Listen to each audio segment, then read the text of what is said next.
हरियाणा विधानसभा चुनाव 2024 में कांग्रेस के लिए मुकाबला सिर्फ भाजपा, इनेलो, बसपा और जेजेपी आसपा गठबंधन से ही नहीं है, बल्कि पार्टी को अपने ही बागी नेताओं से भी निपटना पड़ रहा है।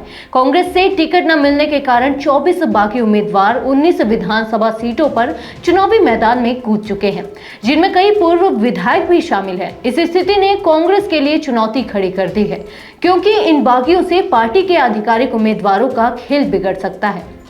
आज की रिपोर्ट में हम बात करेंगे हरियाणा विधानसभा चुनाव में कांग्रेस के बाकी उम्मीदवारों द्वारा पार्टी की चुनावी संभावनाओं को प्रभावित करने और इसके राजनीतिक समीकरणों पर उनके प्रभाव की। नमस्कार, मैं विजयश्री स्वागत करती हूं आपका यूबी न्यूज में, जहां हम न सिर्फ खबरें लाते हैं बल्कि उसका बारीक और सटीक विश्लेषण भी करते हैं।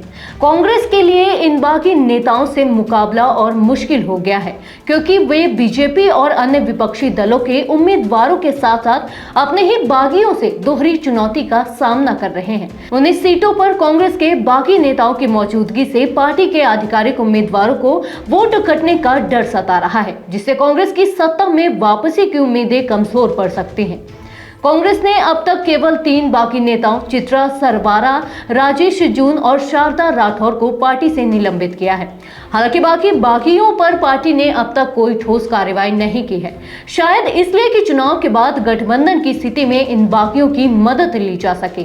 हरियाणा की इस चुनावी लड़ाई में कांग्रेस के सामने सिर्फ बीजेपी ही नहीं, बल्कि जाट, दलित वोट बैंक और अन्य ओबीसी वोटों को एकजुट करने की चुनौती भी है।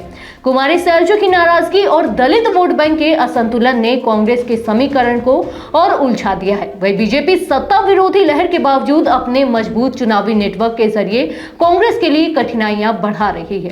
3 महीने पहले हुए लोकसभा चुनाव में कांग्रेस और बीजेपी के बीच वोट शेयर में मामूली अंतर था। कांग्रेस नेतृत्व वाले इंडिया गठबंधन को 47.61% और एनडीए को 46.11% वोट मिले थे। हरियाणा में विधानसभा चुनाव में कांग्रेस और बीजेपी के बीच कांटे की टक्कर मानी जा रही है, लेकिन बागियों की वजह से कांग्रेस के लिए यह मुकाबला और चुनौतीपूर्ण हो गया है।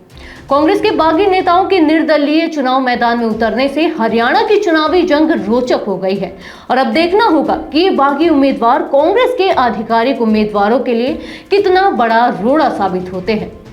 तो ये थी आज की एक खास रिपोर्ट। आपको ये कैसी लगी, अपने विचार हमसे साझा करें। वीडियो को लाइक और शेयर करें, साथ ही चैनल को सब्सक्राइब करें। यूबी न्यूज आपके लिए लाता रहेगा देश विदेश से जुड़ी ऐसी ही तमाम खबरें। तब तक के लिए धन्यवाद। कितने मिनट की हुई?